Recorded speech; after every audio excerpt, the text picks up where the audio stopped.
We live in a world of infinite natural beauty, yet there is poverty and disease.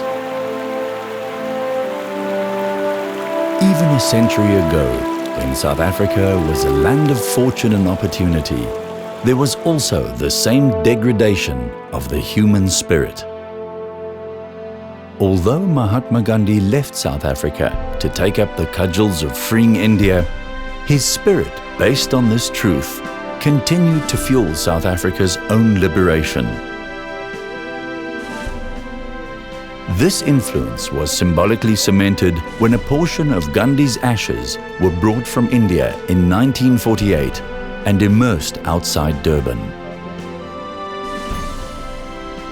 When Mohandas Gandhi came to this land of promise as a young lawyer and encountered this stark contrast, his earnest search for the truth began.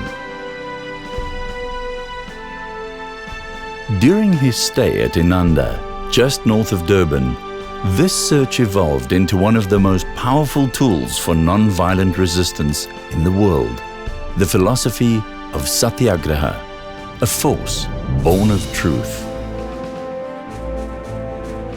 The spirit of Gandhi's non-violence philosophy has permeated South Africa's struggle for liberation. Mewa Ramgobin, ex-grandson-in-law of the Mahatma, has made it his life's mission to champion this cause. On that library there we had his general works, by him and on him.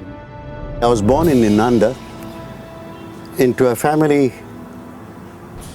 which with time became a little affluent. My grandfather came here as an indentured laborer, but my father in his time became an employer of labor.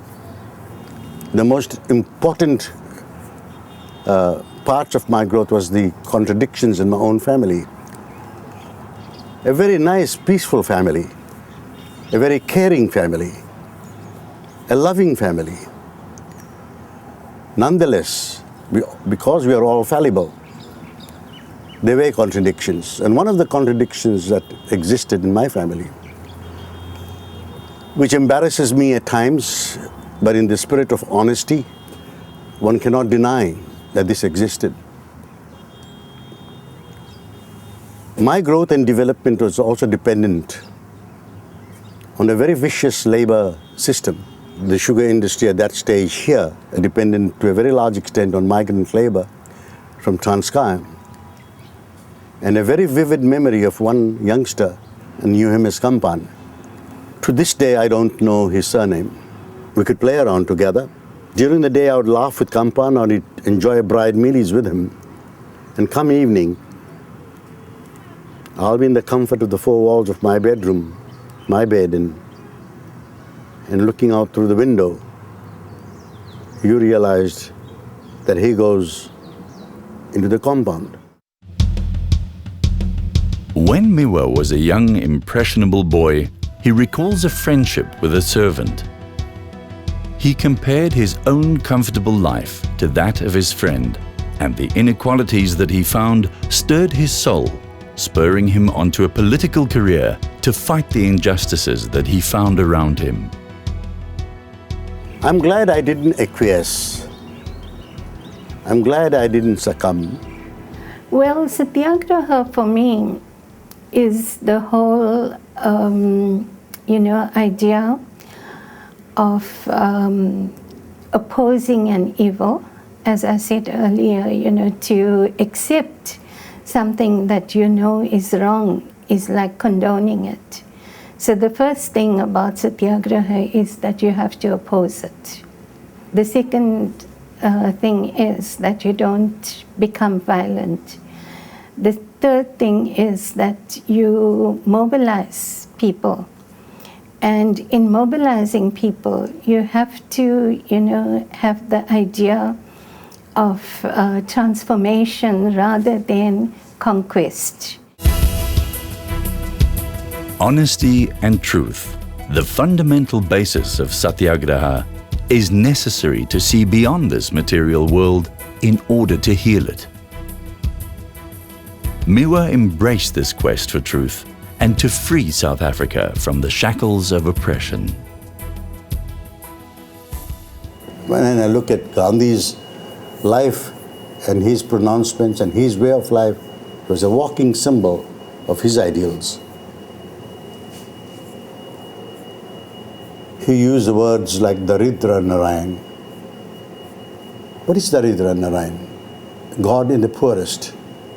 Serve the poorest of the poor. But the question arises again, why should they be poor and the poorest of the poor? What is this dichotomy? What is this division? Do I have to go and do things for them? Or do I share their responsibility to make a better life for all, which Gandhi calls Sarvodaya? When Mewa started his own family, these early memories never left him, inspiring him on to a broader, more liberal type of thinking, finding values in all different faiths. I'm a Hindu. My wife is a Muslim. And our son from our union has adopted the Christian faith. We live together in one house. We eat from one pot. We have these different symbols of the different religious faith systems in our home. I like it. Mewa has so many striking features. A tremendous sense of humility, a total sense of dedication. But he's a very deeply religious man who believes in his Maker. In his own quiet way, he does his prayers at home, he lights the lamp at home, but not the kind of person who will go out and make an issue about it. But there's no question this deep spirituality and this relationship with his Maker is what has sustained him.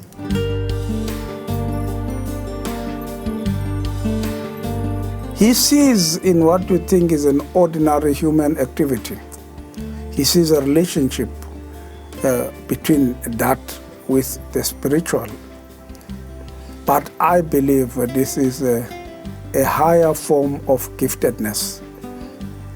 A visionary maybe that's what he is, a visionary. But I still want to call him a deep spiritual analyst. I've come to understand that Daddy's spirituality is a very practical one. His spirituality comes from giving to others. I don't think he's a man that emphasizes ritual and prayer as such, but I think his prayer is in the form of what he gives back to the world. And when you look at his life and you look at what he has given back, I would definitely say that, you know, he is certainly a man of God and a man who's guided by God in his own way.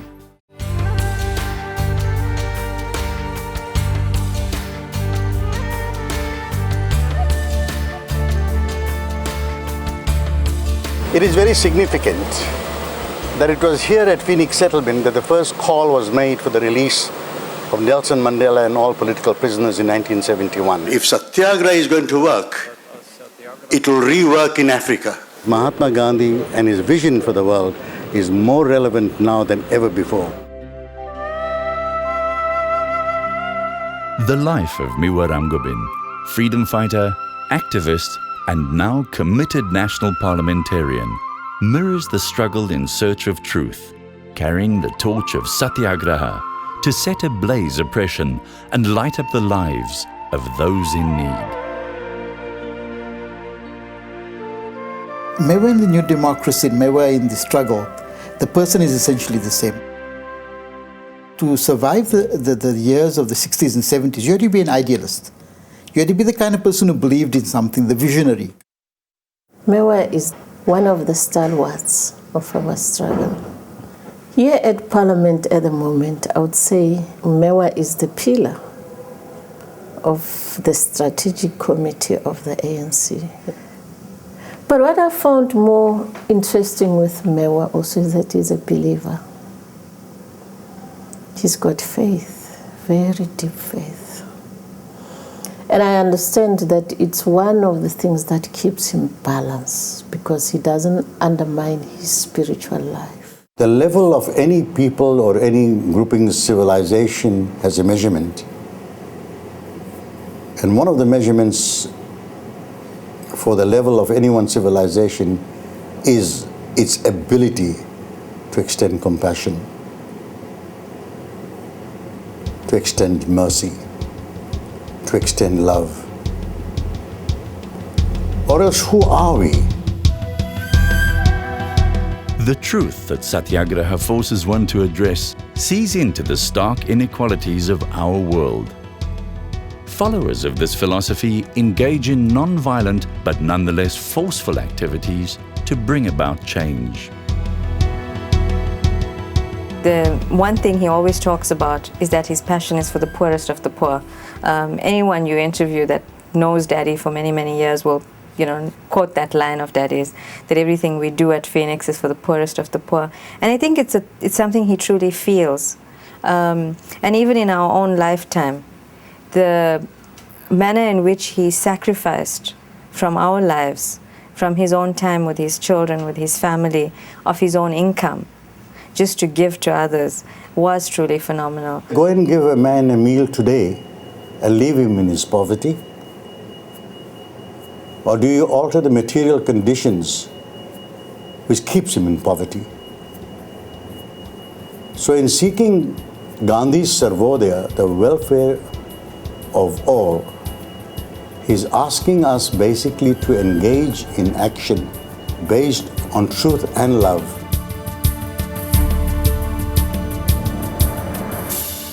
The centrality of the Gandhian vision in respect of the poor is very clear to the rest of us. Is it possible for us to survive when we are surrounded by a sea of poverty? Mewa took this philosophy and then said we need to put it into practice. And then he coined the term, the Gandhian trilogy of Ahimsa, Satyagraha and Sarvodaya. And he's honed in on Satyagraha because particularly in this new age and in the very early days of the struggle, Mewa was very clear that he as such was going to follow the path of Satyagraha, of non-violence. Phoenix Settlement, Gandhi's institution, indeed subsequently became a challenge to the apartheid system. A challenge to such an extent that it had to be destroyed by the apartheid system. And it was destroyed in 1985. His stay in Phoenix, as much as it highlights his activism, with the call for clemency, revival of political bodies, education camps, etc., was also the most trying years of police intimidation. I was banned in 1965, again in 1971, then again in 1976, and again in 1981. So for those 17 years, I was both banned, house arrested and banished to this area. Many people succumb to the fear, to the repression that you see around you, and then begin to accept, that look, we may as well, keep low profile, carry on, because we don't want to go to prison, we don't want to be banned, we don't want to be house arrested. He pursued his beliefs with feverish steadfastness, despite all harassment. In 1973, intimidation came to a head when he and his 3 children were almost killed in a bomb blast in Durban. I believe it was South Africa's first parcel bomb sent to me in 1973. Exploded in my office. And 3 of my children, Kedar, Kush, late Kush, and Asha were with me. Asha and Kush is slightly injured, but fortunately, all of us survived. Mewa's experiences, however painful, never made him a bitter person. His constant challenge to go beyond understanding and to actually live it served as a driving force in motivating Mewa to pursue the portrayal of Phoenix settlement as a symbol of satyagraha.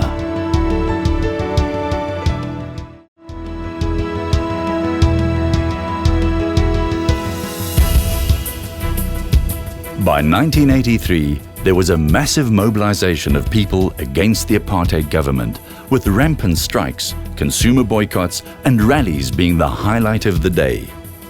Phoenix played a major role in bridging like-minded parties together in the fight against oppression, always stressing non-violence and honesty.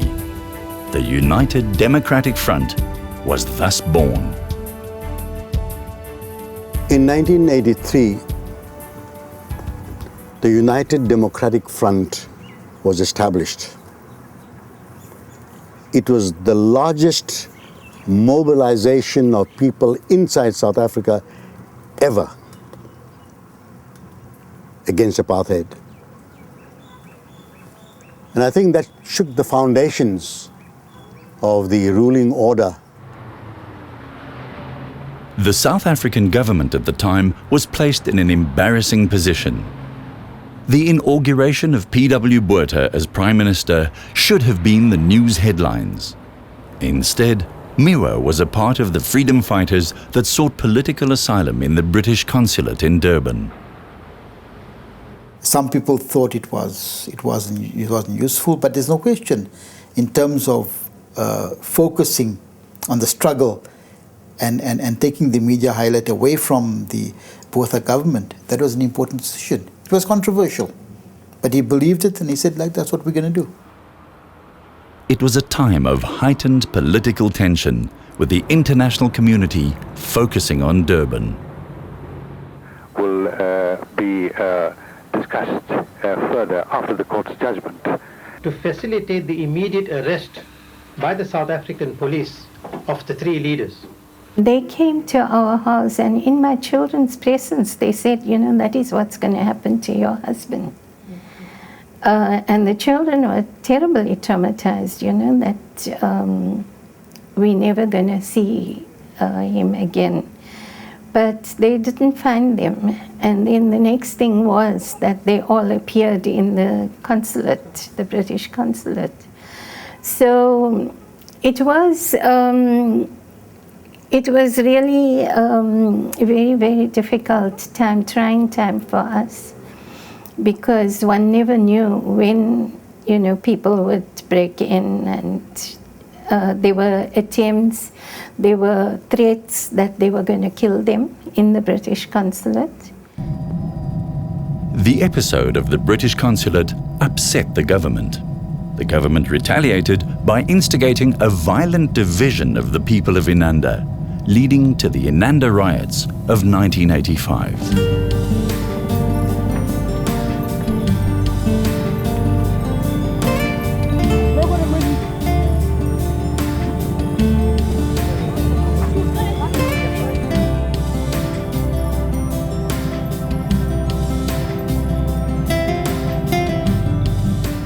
Phoenix settlement, the residents here, the same thing happened. This building here was destroyed. They couldn't destroy the museum and the library because the walls could withstand their unsophisticated burning. The press building was gone. Gandhi Sarvodaya was the last to be destroyed. This stirred emotions in him. But not emotions of hate and anger, rather the dream of rebuilding Phoenix from the ashes of Inanda.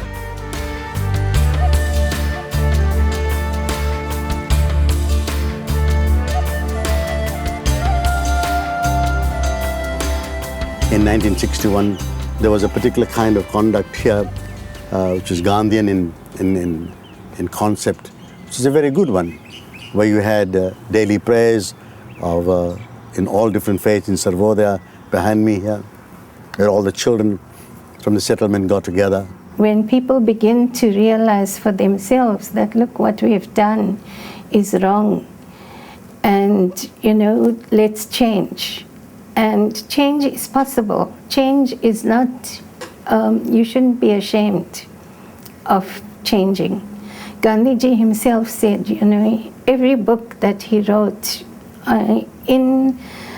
before the book starts, he's got a little paragraph to say that I'm saying this, but I reserve the right to change my opinion at any time. When Phoenix was burnt and destroyed, in 1990, when they started to rebuild Phoenix, one of the issues that was on the table was whether or not to remove the people were the squatters, basically, who were living on the land. And I think one of the things that Daddy was always really determined about was that they should not be moved. And he used the line that you cannot make homeless people more homeless. Today, Mewa lives in Cape Town with his wife Miriam and their son. He has walked a long road, a journey filled with many trials and tribulations. Through all the darkness, his focus is still on the light, the brightness of a world free from conflict and the pain of poverty. He's had lots of threats on his life. He's had bombs, he's had his son killed, and he believed in satyagraha all the time. And in this new South Africa, where we need reconciliation, where we need a sharing of from the haves to the have-nots, where we need this, as Thabo Mbeki said, there's two Africas, where we need a reconciliation, he sees satyagraha as a very important component and taking Gandhiism to the next level. I would say with the likes of Mahatma Gandhi, that it becomes the bounden duty of all South Africans who subscribe to that vision. It becomes their bounden duty to make South Africa livable for all who live in it. With the dawn of a new South Africa, his journey continues, Satyagraha forcing him to look at our world as it is, still with its stark inequalities, still with the poor and the unemployed, still with the homeless and the sick.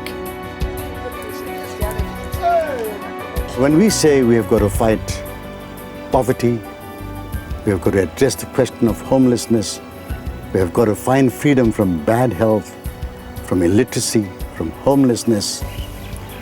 These are all Gandhian in concept. That political freedom is one thing,